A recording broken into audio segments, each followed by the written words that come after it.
Can I get you a drink? You can. Can you get me a chai latte, please? Absolutely. Thank you so much. There you go. Delivery. Magic delivery. Can we talk about your EP, Garden Shed? Came out this year. Yes. What was the journey like getting to releasing it? You know what? It was such an accident. Like, I just basically had a few songs at the start of the year, and I wanted to work with my producer Josh Harrison, and we just played around with 2 ideas we had. We were putting like field recordings into it, and that kind of sparked this new conversation of like outdoor sound. So then we went outside and like recorded some stuff, and then by the end of the year I had 4 songs that I was like, oh, I've made this project now. How do I put it out? Like, how does that work? So it really was like a very like natural, slow process. Can you talk a little bit more in depth about how you do your outside recording? I think it's so cool. Yeah, it started off as such an experiment. The first time we did it for Garden Shed, we literally just sat on a log and we just had some microphones and really put the pressure off it and just said like, we get what we get, like let's give it a go. And then I've recently just recorded something else which was very rehearsed and like very much planned, and there was microphones really set up around, and we also had a microphone on like a campfire. It was a bit more like structured, but yeah, essentially it's just us with some microphones and seeing what happens, and then going back to the studio and seeing if we can make it into something. Or it's like I come with a song and we just jam and see what happens, but sometimes it doesn't always come out like the way you need it to come out. Is there like a name for what that kind of recording is called? I suppose like the field recording is kind of, it's in that bracket, but I suppose what I'm doing is just like fusing that into music.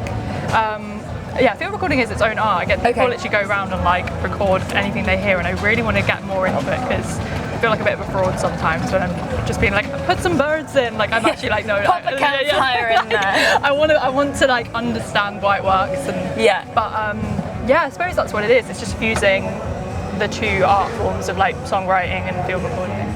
So cool.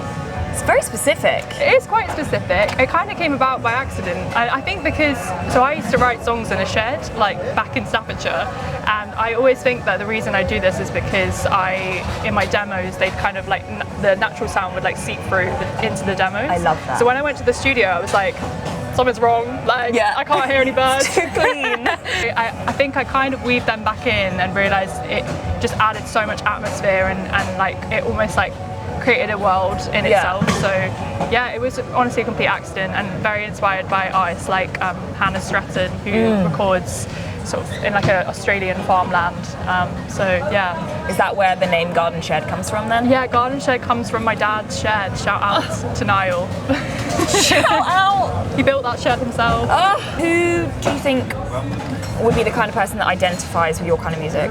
I think it's people that like to soundtrack their lives to songs. I'm just such a like romanticize? Yeah, like you will catch me on the train, like, do you know what I mean? Like, I don't know, I like to write about perspectives a lot, so for me it's like anyone that kind of needs a bit of a moment to just like be in their head. I think that's maybe who it's for. And you've got new music coming? I do. When is that coming? I think it's going to be out sort of early next year. It's the project that I did by a campfire.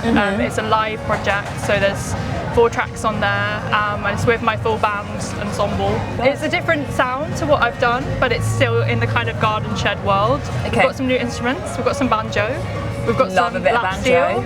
We've got some, we've got lots of like 3-part harmonies. So like it's definitely an extension to my last project, but in its own little space as well. So I'm hoping, Oh my god. Okay, I'm going to ask you one more question.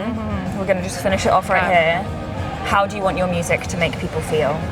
I think I want my music to make people feel like they can escape, and like if they need that moment, like I said earlier, to just kind of like decompress or be somewhere that isn't past, present or future, just like in your head. I hope that I hope it makes people feel like they can just switch off for a sec. That's so nice, like to just be. Just chill, just be, but like not having any pressure to like be anywhere else, you're just in the music. I love music that is immersive like that, so yeah, hopefully, I hope people listen to my music. Oh my god, we're going to send you off for sound check. Thanks. And I'm sure it's going to be absolutely beautiful. I'll see you later. Thank you. Cheers. Cheers.